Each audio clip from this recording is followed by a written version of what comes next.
And hello, everyone. This is Jay. Today is the 25th of March, 2020. I'm not sure what day we are or you are in your more or less a self or maybe mandatory quarantine. I believe it's day 9 of the official presidential 14-day link right now. We here where I am in Little Rock, it's been a bit of a dicey situation where some things have been locked down a lot longer than others, but there is not quite mass panic in the streets, mostly because we're not allowed in the streets. But there is a lot of people who are panicking about getting things done right now. And because one of the things that I tout myself as is a person who works with people for personal development, professional development, and of course, processes and procedures. That's a whole lot of P's there for a guy named Payne. A lot of the process and procedures that people are used to are not falling in line with what the new current reality is. And that's the fact that you need to be around people to get things done, and you're not around people specifically. So today, I'm going to do a quick little talk about remote work. It's so quick, I hadn't even had time to make any slides or write things out particular. I basically jotted down some notes, and I will post those notes later on in the comments parts of the videos so you can see how they are. They're literally just quick jot downs on two big issues, two big deals. And the two big parts of the remote work deals with the basic tips for just doing remote work for people who are not used to doing it, and tips for dealing with the remote work software. And this is generic tips. This is not for any software package in particular. I know a lot of people, if you're really into this thing, are really kind of wigging out about Zoom right now because they're getting a lot of mentions, a lot of love, and a lot of people who aren't so happy with them in the first place because they have some security issues or privacy issues, I should say, not so right security or privacy issues, as all the big brothers things do have. But no matter what you're using for remote work, whatever program you're using, even if something as simple as a lot of people are just making private Facebook groups and then having people do their teachings or trainings on Facebook there as well. So here is the main tips for remote work. By remote work, I'm literally meaning sitting at your computer and logging in and doing stuff away from the people around you, whether you have some sort of VPN or you're attached to some sort of system that's locked in, or whether you're just like a freelancer now all of a sudden and you're just having to do a lot of emails and a lot of phone calls and a lot of things away from the groupings of people. You can't have an in-group meeting because people are sheltering in place or whatever we're calling it these days. The biggest thing about remote work is to treat it like it's something that is more or less normal in situation. And if you're used to getting up and going somewhere for a routine, you start off with treating going to work like it's a regular commute. You wake up in the morning at some semblance of time. You don't necessarily have to wake up at the same time if you have less time to get from your bedroom to your kitchen table, but you are going to treat it like a regular day, a regular commute. You're going to wake up, you're going to take a shower, you're going to get dressed, you're going to do whatever you need to do to take care of everybody before you go out the door. But instead of going out of the door, you're just going to, like I said, walk from your bedroom to your kitchen table and go to your spot there. Now, as a part of this regular commute and regular routine that you are creating for yourself, you're going to make it so it's just a normal thing that you do. So your day will be broken up into parts where you need to take care of things. You'll take normal breaks just as if you're at work to kind of get a while and stuff. You will schedule time for your breakfast, your lunch, your dinner. One of the biggest things that I have basically struggled with in my entire career is that if I get started on a project and my intention is to work to a certain point in time, I do have to schedule actual breaks throughout the day. One of the biggest things I had when I was in radio stuff was I'd get there early to catch an eye on things, make sure things were settled for the morning, and then just kind of get on a project and get lost into the project. Then realize around 10:30 I didn't eat breakfast. So I would plan for a stopping in an hour or so to get lunch, then realize around 2:30 I didn't eat lunch. And that was a thing that was a steady thing. So make your routine a routine. Set schedules for things to do and things to not do. That is schedules for when you're going to work on specific things and when you're going to take little breaks and when you're going to take your lunch break and breakfast break and maybe dinner break based on how you're working. While you're working remotely, I told you, you treat this like a regular commute and you make sure that you dress comfortably. I put out a Facebook post a few days ago about doing stuff on Zoom and doing stuff on remote stuff. And one of the little bullets I had there as a joke was the fact that, tops are required. You have to dress and look as if you're doing some professional. So some sort of professional top is required. Bottoms are not. Just don't tell people that you're not doing the optional bottom part. And then someone else required, and make sure you don't stand up while you're not doing optional bottoms. Quick anecdote: I heard a talk show host the other day talk about a story his son said where they're taking a class because all the classes have been uh, canceled in person, but they're taking classes online via Zoom. And so there was a day where they had a class, and you can see all the students there on their monitors taking their class, attending class. And one of them apparently was hanging out stark naked, and you could see everything. And the discussion was whether that was on purpose because he wanted to show off, or whether he just didn't know that it automatically connected to his camera and he sat back. Another reason to buy little camera things to put on there for when you don't think your camera is on. And the most important part of this whole remote working thing is to have dedicated and professional, I say professional workspace. Now, your kitchen table may not be your desk in your office, but once you go to your kitchen table to begin working, you have to make it a place of work. You can't have, maybe have toys on your desk, but you can't have just random stuff on your desk. You can't have your dishes still sitting on the side of the table while you're doing your work because it takes away from your focus on your work. It or maybe you have a spare desk somewhere in a bedroom someplace. The spare bedroom can be everything it needs to be, but the place where you are sitting at work needs to be dedicated to your work stuff. They can't have a basket from crocheting that you just kind of sit there because you need someplace to go. That basket needs to go someplace else. What should be at your professional workspace is your professional work tools, your computer, maybe a printer nearby, your pens and pencils. I do audio video production, so I have various cables and cameras and microphones that are around me that makes my professional workspace look pretty much like a wreck, but it also is used for my professional stuff. I can have access to the things I need. I don't have a lot of spare books. I don't have a lot of just random things. I don't have a lot of toys and trinkets and stuff on my workspace because it gets away of work. And my workspaces that are remote workspaces are fairly limited. I'm at my actual job doing this video right now, and I have a pretty big office now, but that's because I actually move a lot of things in and out and it's essentially a big place for storage. I can do that here. My workspace at home is a very tiny space. My recording studio is essentially either on the couch or in the corner based on where I want to work. And there's not a lot of room to move around there. So those areas need to be professionally kept up and as clean as possible. Your version of clean for your pack ratness may vary because that means you can focus on the work you're doing and not be distracted by other things going on. So that's the bulk of your problems that you're dealing with when you're just dealing with remote work as a new thing. So you have to treat it, you have to get into a routine. Your work is a routine, and treat your work time, even though it's not quite at work, as a routine. It should be something fairly standard. And your commute to work, that's from getting up out of bed to sitting down to start work, should become like a regular commute.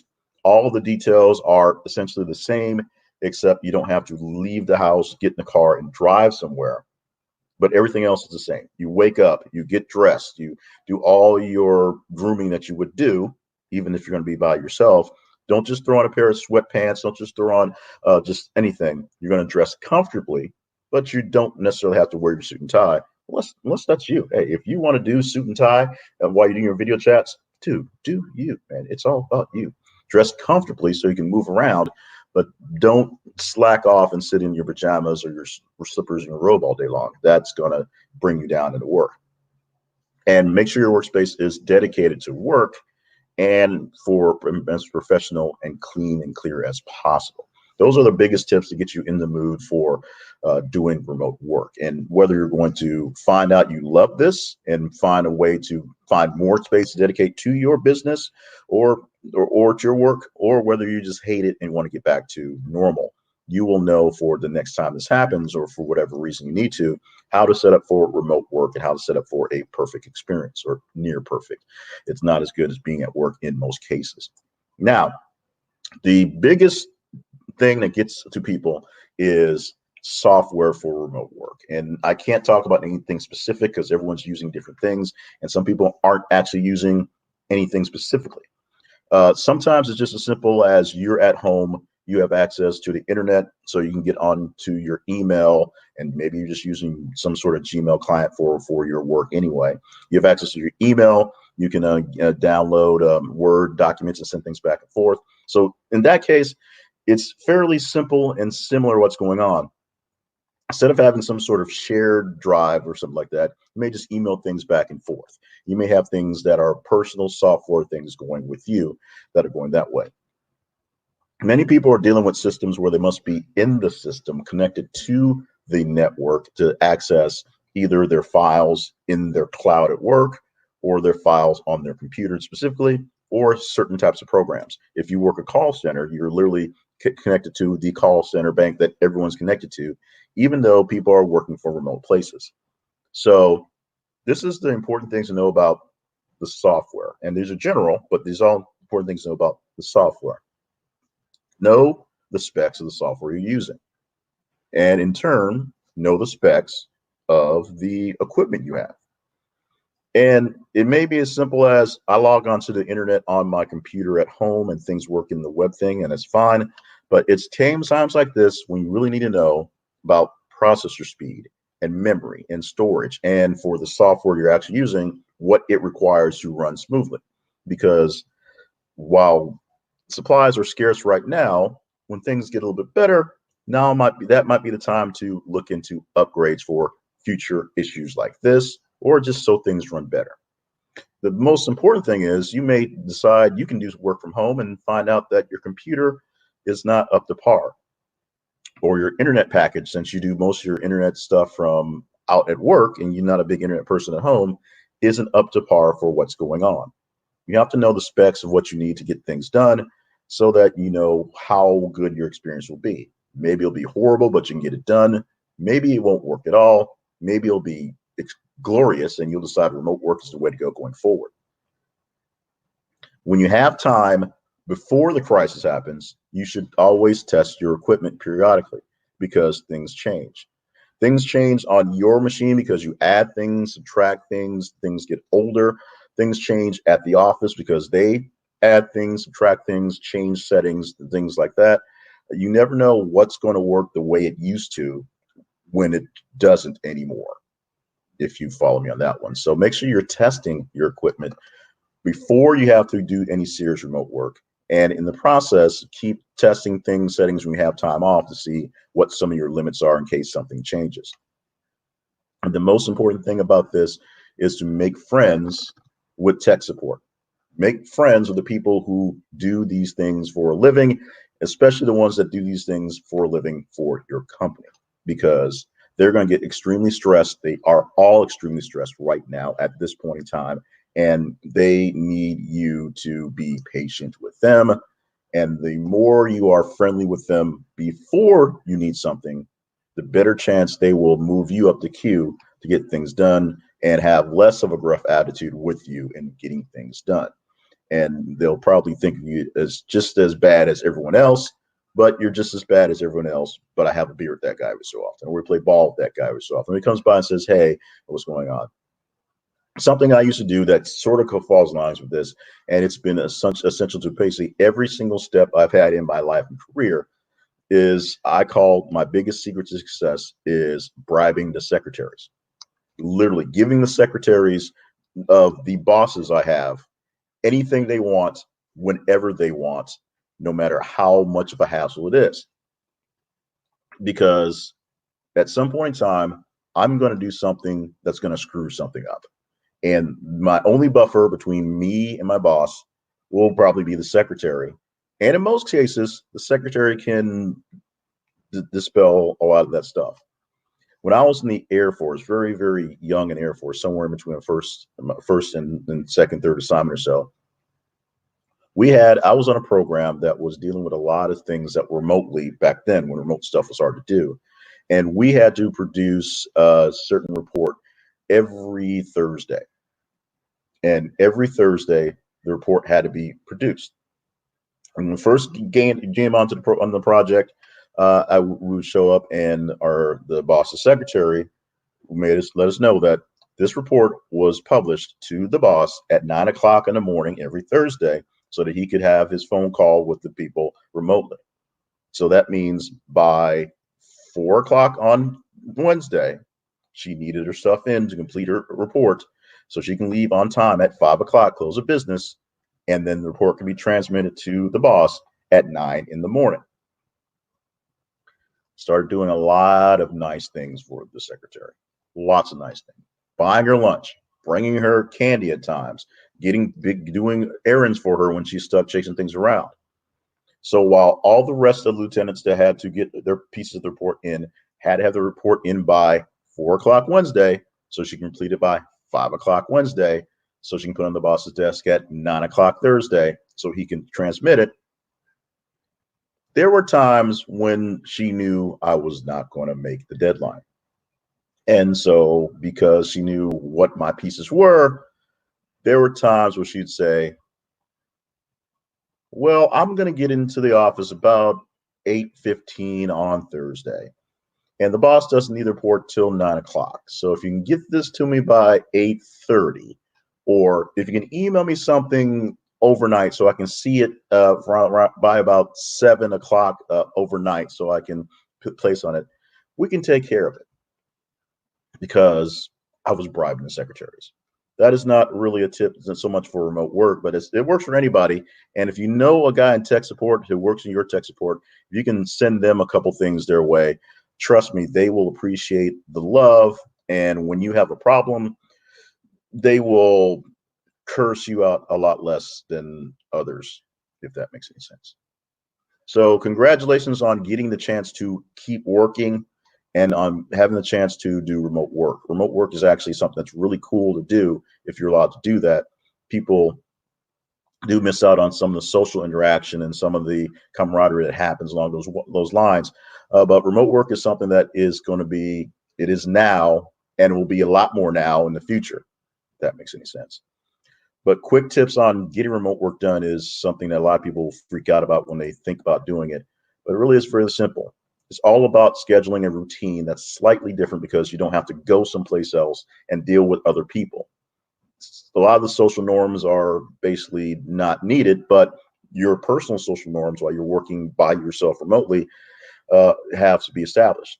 You set up a routine, you get up, you head to your dedicated professional workspace just like you would at work, except you're only walking a couple feet as opposed to driving a few miles. You dress comfortably for getting your work done because your presentation is a lot less important than it is at a sales meeting, but you don't get too comfortable and don't just kind of let yourself go. You have to maintain the regular commute schedule, the regular commute activities, and your routine. Schedule time for breakfast, lunch, and snacks because you may forget about them as you get too deep into work. Make sure your workspace is professional and dedicated for working and a great place to work. And the software you're using, know what it is you have to use. You don't have to be an expert in the software. Just have a list of what it is that you're using. Number one, so that if you have a problem, you can tell people what the problem is about. And two, you can have some idea to hopefully fix it along the way. Test your equipment before you need it to be used. And make friends with somebody who does tech support, especially in your own company. Try to be nice to the IT guys, even if you just see them kind of in passing, so that when your name comes across your screen with a need or a fix, they will have in their mind a nice picture of you as opposed to a picture of all those keyboards that you've mysteriously broken and had to be replaced over and over again. That's all I have for helps, tips for remote work and the software you use for remote work. If you're looking for more things on how to be back when we're gathering together, personal and professional development, or just getting processes and procedures in place so that whether you work remotely or in groups, things work better. Check me out at jclevelandpayne.net. Email me at jclevelandpayne@gmail.com. Yeah, I know it's a Gmail address, but it works. Reach out to me inside these videos. Find me on social media. I am J Cleveland Payne, pretty much anywhere you were looking for. And thank you. Thank you for taking the time for listening, watching, reading, however you got this information. And thank you for dealing with the situation we have right now in as best as possible. Some cases, it's extremely scary, and a lot of people are freaking out about it. But if you have the capacity to keep working, congratulations. You have the ability to work remotely and still be productive, congratulations. Hopefully, a couple of things I gave you today will help you out in getting things settled and moving things forward. And as I say, if you have any questions, stop me, ask me. I will do my best to answer as I can. Thank you so much for joining for this quick broadcast. If you have any other questions, let me know. Thank you.